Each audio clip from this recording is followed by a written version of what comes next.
wabarakatuh. Salam, salve, nama budaya dan salam kebijakan untuk kita semua. Nama saya Basilus Agung Kiaboli, biasa dipanggil Kibol.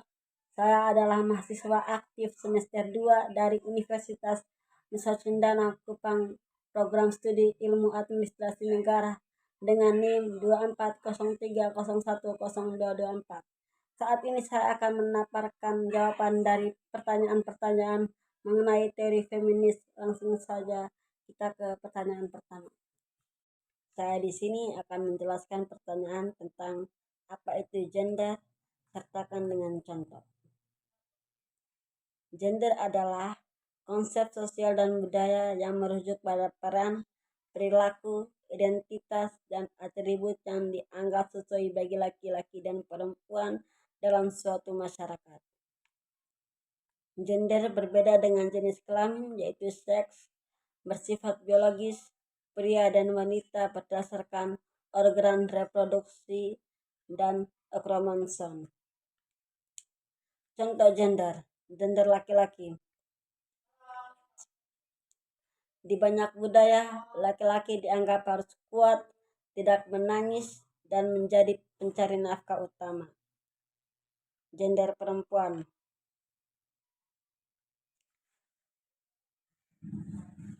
Perempuan sering diasosiasikan dengan sifat lembut, pengasuh anak, dan peran domestik.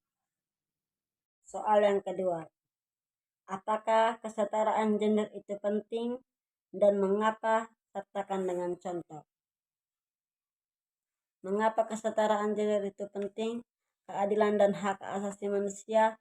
Setiap orang tanpa memandang jenis kelamin berhak mendapatkan kesempatan dan perlakuan yang sama. Diskriminasi gender melanggar prinsip keadilan. Meningkatkan kesejahteraan ekonomi ketika perempuan diberi akses yang sama dalam pendidikan dan pekerjaan. Kontribusi mereka terhadap ekonomi meningkat. Ini membantu pertumbuhan ekonomi secara keseluruhan. Soal yang ketiga, apa itu teori feminis? Sertakan dengan contoh. Teori feminis adalah cabang dari teori sosial dan politik yang fokus utamanya adalah pada kesetaraan gender dan pemberdayaan perempuan. Teori ini mengkaji bagaimana sistem patriarki dominasi laki-laki dalam berbagai aspek kehidupan, mempengaruhi kehidupan perempuan baik di bidang politik, ekonomi, budaya maupun pribadi. Tujuan utama teori feminis adalah untuk menghapus ketidakadilan gender dan mendorong kesetaraan antara perempuan dan laki-laki. Contoh penerapan teori feminis.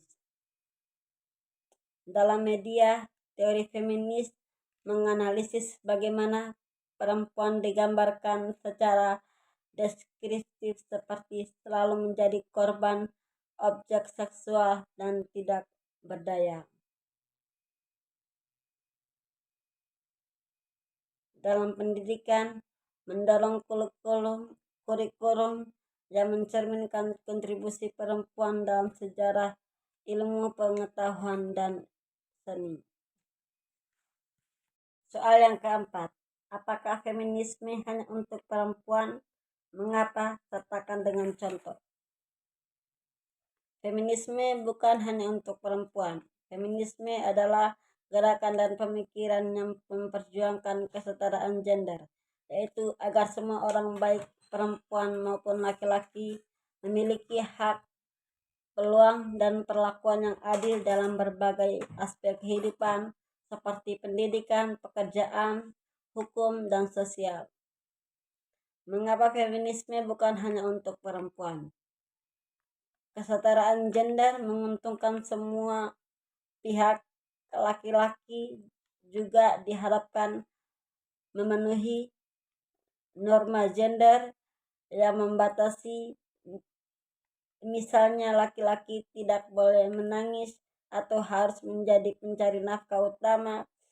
Feminisme membantu membongkar stereotip ini agar laki-laki juga beban mengekspresikan diri.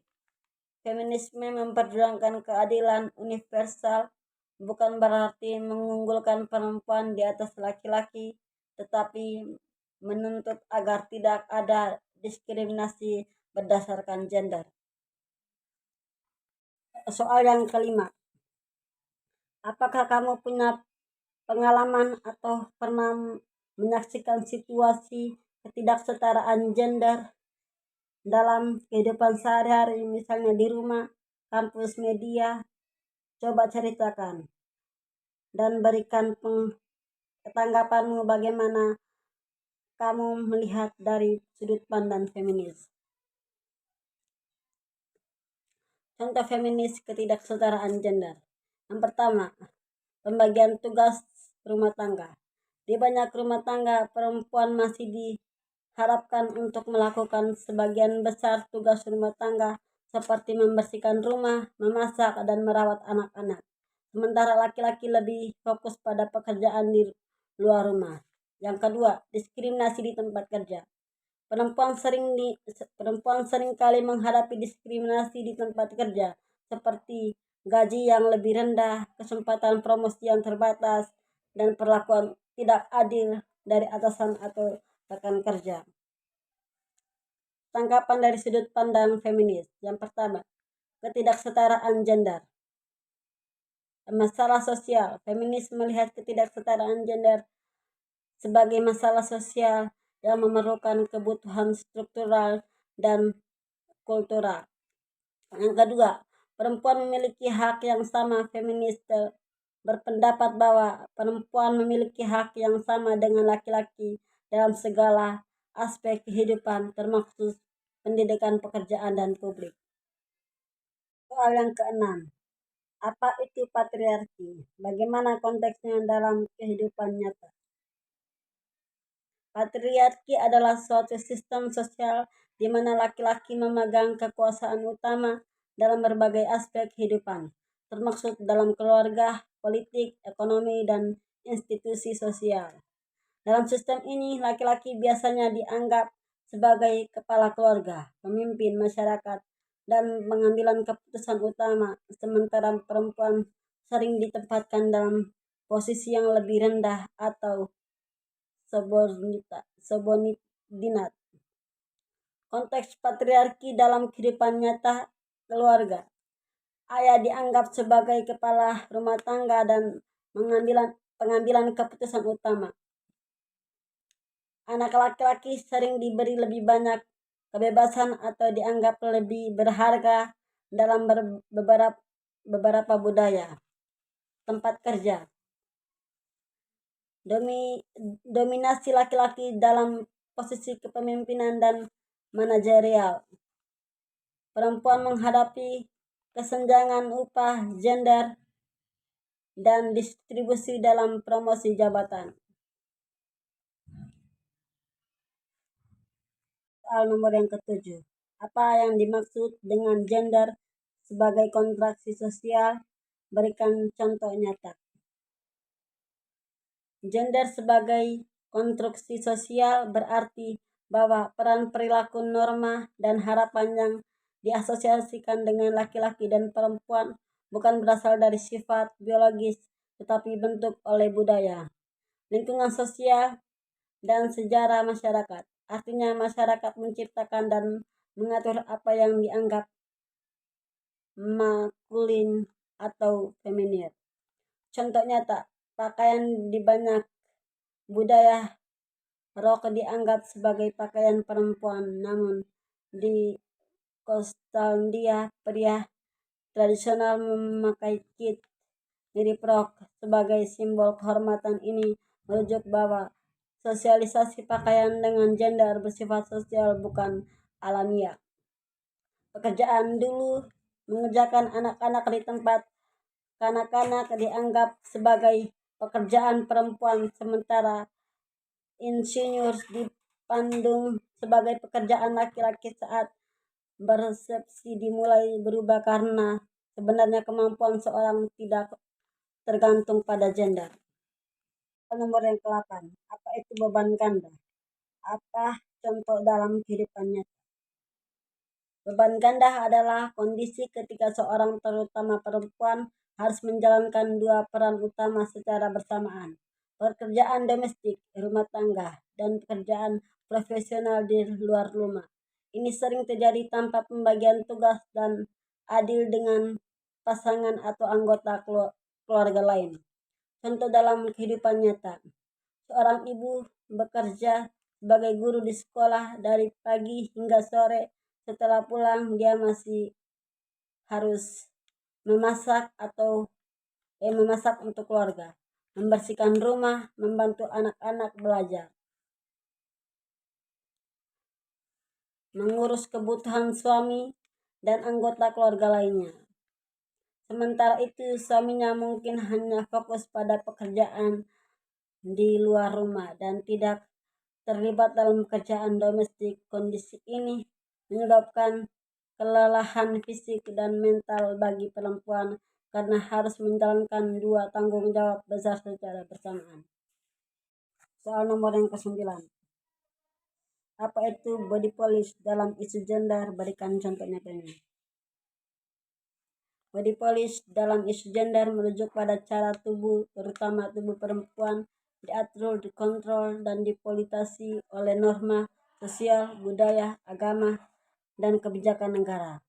Konsep ini menunjukkan bahwa tubuh bukan hanya umum pribadi, tapi juga menjadi objek kekuasaan, kontrol, dan penilaian publik. Contoh nyata, aturan pakaian. Banyak perempuan di berbagai negara diatur secara ketat tentang bagaimana mereka boleh berpakaian.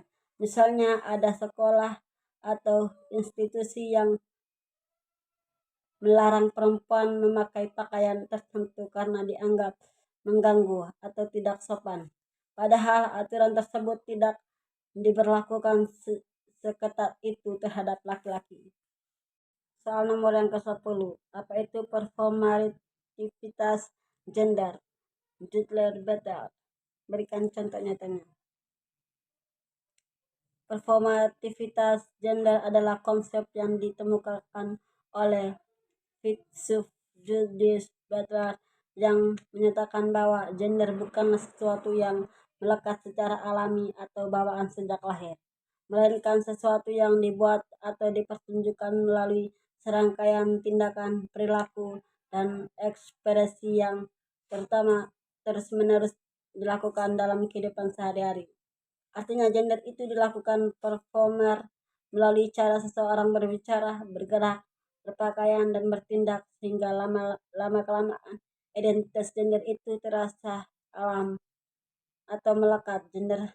Gender bukan sesuatu yang tidak memiliki, tapi sesuatu yang kita lakukan. Contoh nyata, seseorang pria secara konsisten memakai pakaian maskulin, berbicara dengan tertentu, dan menunjukkan sikap maskulin, sedang melakukan performativitas gender laki-laki. Orang 11.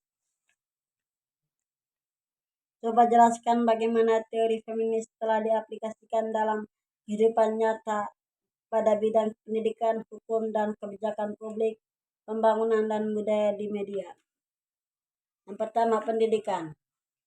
Kesetaraan akses pendidikan. Teori feminis mendorong penghapusan diskriminasi gender di sekolah dan universal, sehingga perempuan memiliki akses yang sama untuk belajar dan berkembang. Yang kedua, hukum dan kebijakan publik. Pengarusutamaan gender mainstreaming, peraturan dan kebijakan dibuat dengan mempertimbangkan dampak gender agar adil bagi laki-laki dan perempuan. Yang ketiga, pembangunan. Pembangunan berperspektif gender, program pembangunan yang memastikan perempuan ikut serta dan mendapatkan manfaat, misalnya akses kredit usaha, pelatihan, keterampilan, dan kepemimpinan. Yang keempat, budaya dan media. Penghapusan stereotip gender. Media didorong untuk menampilkan perempuan dengan peran yang beragam dan kuat, bukan hanya sebagai objek atau peran tradisional.